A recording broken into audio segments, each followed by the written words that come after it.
अस्सलाम वालेकुम students, welcome to zoology with Amna. तो आज हमने स्टडी करना है comparison between protostomes and deuterostomes. तो कंपैरिजन करने से पहले हमें पता होना चाहिए कि हम इसको किस ब्रांच में स्टडी करें हैं। तो कंपैरेटिव एम्ब्रियोलॉजी ऐसी ब्रांच है जिसमें हम दो डिफरेंट ऑर्गेनिजम्स के डेवलपमेंटल प्रोसेसेस को कंपेयर करते हैं, यानी दो डिफरेंट ऑर्गेनिजम्स के एम्ब्रियोज को कंपेयर करेंगे हम कंपैरेटिव एम्ब्रियोलॉजी के अंदर। तो यहाँ पे जब हम कंपैरिजन करते हैं तो two different types of developments हमें देखने को मिलती है। एक को हम नाम देते हैं प्रोटोस्टोम्स का और दूसरे को हम ड्यूट्रोस्टोम्स का। आगे हम देखते हैं इन दोनों के दरमियान डिफरेंस क्या है। तो सबसे पहले इनके नाम पे आप गौर करें तो प्रोटो का मतलब होता है फर्स्ट और स्टोम का मतलब होता है माउथ।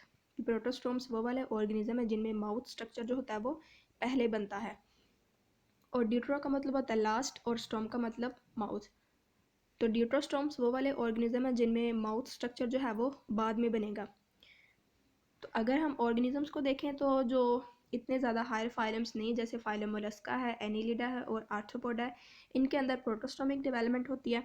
और ड्यूट्रोस्टोमिक डेवलपमेंट जो है वो उन ऑर्गेनिज्म में होती है जो हायर फाइलम्स हैं, जैसे इकाइनोडर्मेटा है और इसके अलावा कॉर्डेट्स के अंदर। अब आगे इनकी क्लीवेज को देखते हैं। तो क्लीवेज का मतलब होता है टूटना। तो यहाँ पे क्लीवेज का मतलब होता है एक सेल का दो में टूट जाना या दो में माइटोसिस के ज़रिए डिवाइड कर जाना। तो प्रोटोस्टोम्स की क्लीवेज देखें तो यहाँ पे प्रोटोस्टोम्स की क्लीवेज है स्पाइरल और डिटर्मिनेट। तो स्पाइरल को जानने के लिए हमें पता होना चाहिए कि ये हमारे पास है जाइगोट। तो जाइगोट को हम टू पोल्स में डिवाइड करते हैं। हाफ को हम नाम देते हैं अपर हाफ को एनिमल पोल का और लोअर हाफ को हम वेजिटल पोल का नाम देते हैं। तो जो माइटोटिक फाइबर्स हैं वो जब ओब्लिकली यहाँ पे प्रेजेंट हो गए एनिमल और वेजिटल पोल के, तो वो आगे सेल को स्पाइरली जो है वो क्लीव कर देंगे, यानी सेल को इस तरह से दो में डिवाइड कर देंगे। तो इस वजह से हम कह रहे हैं कि प्रोटोस्टोम्स के अंदर हो रही है स्पाइरल क्लीवेज और डिटर्मिनेट क्लीवेज। अब डिटर्मिनेट का क्या मतलब है कि सेल्स ने बिल्कुल अर्ली क्लीवेज के बाद ही डिसाइड कर लिया है कि कौन से सेल्स ने कौन सा ऑर्गन बनाना है। मतलब अगर हम इस 8 सेल स्टेज के एक एक सेल को सेपरेट कर दें तो हर सेल जो है वो एक डिफरेंट स्ट्रक्चर बना देगा, और कोई भी सेल जो है वो पूरा ऑर्गेनिज्म नहीं बना सकेगा, क्योंकि इनमें हो रही है डिटर्मिनेट क्लीवेज। इसके बाद हम ड्यूट्रोस्टोम्स को देखते हैं। तो ड्यूट्रोस्टोम्स के अंदर जो क्लीवेज होती है वो होती है रेडियल और इनडिटर्मिनेट। रेडियल मतलब कि जैसे ये हमारे पास है एनिमल पोल और दूसरा हमारे पास है वेजिटल पोल। तो यहाँ पे जो माइटोटिक फाइबर्स है वो बिल्कुल एनिमल और वेजिटल पोल के परपेंडिकुलर प्रेजेंट होते हैं। तो जब वो परपेंडिकुलर प्रेजेंट हो गए तो इस तरह वो आगे रेडियल क्लीवेज करेंगे और सारे के सारे जो सेल्स हैं वो एक ही प्लान में प्रेजेंट होंगे। ठीक है।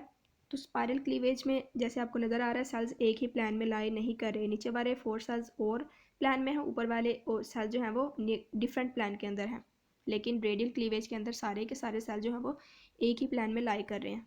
इसके बाद वो कह रहे हैं इनडिटर्मिनेट क्लीवेज होती है। इनडिटर्मिनेट का मतलब कि सेल्स ने फ़िलहाल डिसाइड नहीं किया कि किस सेल ने कौन सा ऑर्गन बनाना है। तो अगर हम इसके सेल्स को सेपरेट कर दें तो हर जो सेल है वो आगे नेक्स्ट फुल ऑर्गेनिज्म बना देगा। नेक्स्ट हम देखते हैं सिलोम की फॉर्मेशन। तो सिलोम की फॉर्मेशन से पहले उन्होंने ये जो स्टेज दिखाई हुई है, इसमें क्या हो रहा है कि तीनों जो जर्म लेयर्स हैं वो बन चुकी हैं। यानी फर्स्ट वाली जो जर्म लेयर, जो आउटर जर्म लेयर है, उसको हम नाम देते हैं एक्टोडर्म का। मिडल वाली रेड में इसको हम नाम देते हैं मेसोडर्म का, और इनर वाली इसको हम येलो वाली को नाम देते हैं एंडोडर्म का। तो 3 जर्म लेयर्स फॉर्म हो चुकी हैं यहाँ पर, और एक और ओवल लाइक स्ट्रक्चर भी इवॉल्व हो चुका है जिसको हम ब्लास्टोपोर का नाम दे रहे हैं। तो यहाँ पे जब हम प्रोटोस्टोम्स को देखें तो प्रोटोस्टोम्स के अंदर सिलोम फॉर्मेशन हो रही है शाइजोसीलस। शाइजो का मतलब होता है स्प्लिट होना, टूट जाना, और आगे सिलोम, यानी जब मेसोडर्म स्प्लिट करेगी तो सिलोम की फॉर्मेशन होगी। जैसे आपको यहाँ पे रेड में मेसोडर्म नज़र आ रही है, पहले मेसोडर्म इस तरह से बनेगी, इसके बाद उसके सेल जो हैं वो साइड्स पे मूव करेंगे, स्प्लिट करेंगे, तो दरमियान में जो कैविटी बनेगी उसको हम सिलोम का नाम दे देंगे। ठीक है। तो सिलोम फॉर्मेशन जो है वो शाइजोसीलस है यहाँ पे प्रोटोस्टोम्स के अंदर। इसके बाद हम देखते हैं ड्यूट्रोस्टोम्स के अंदर सिलोम की फॉर्मेशन किस तरह की होती है।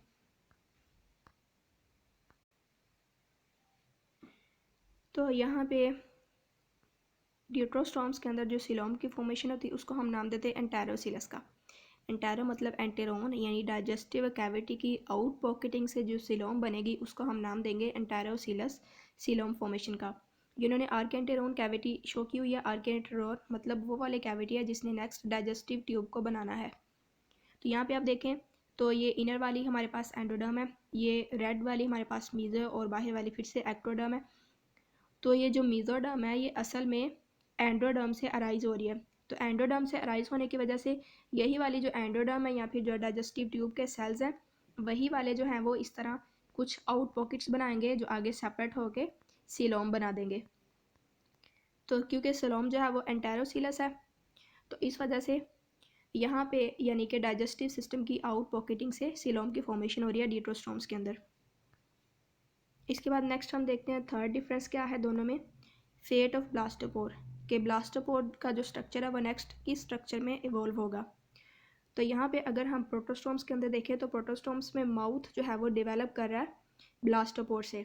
यानी जैसे हम कह रहे हैं प्रोटोस्टोम्स के अंदर माउथ पहले बन जाता है तो माउथ यानी ब्लास्टोपोर से बनेगा।